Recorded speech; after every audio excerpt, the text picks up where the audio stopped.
legislature size.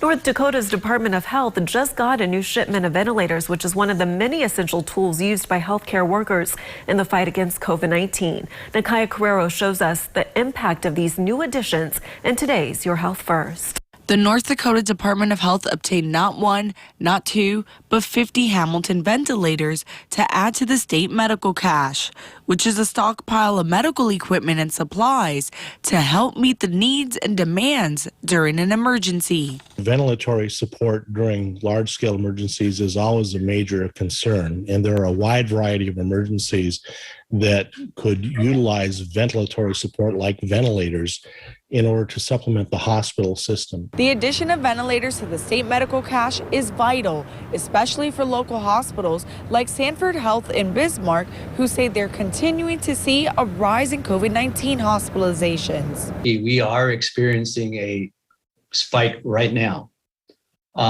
We've seen that develop probably over the last week or 2 weeks.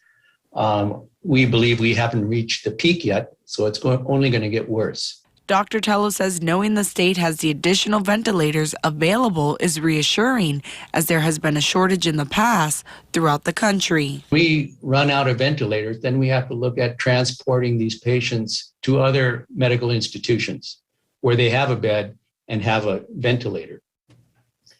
And that's becoming more and more difficult. In fact, we've had calls from as far away as Texas to accept patients here. Dr. Tello says the availability of more ventilators gives opportunities to open up more beds for patients.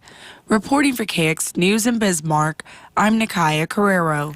Supplies in the state medical cache are available to facilities 24/7, and they can request supplies at any time.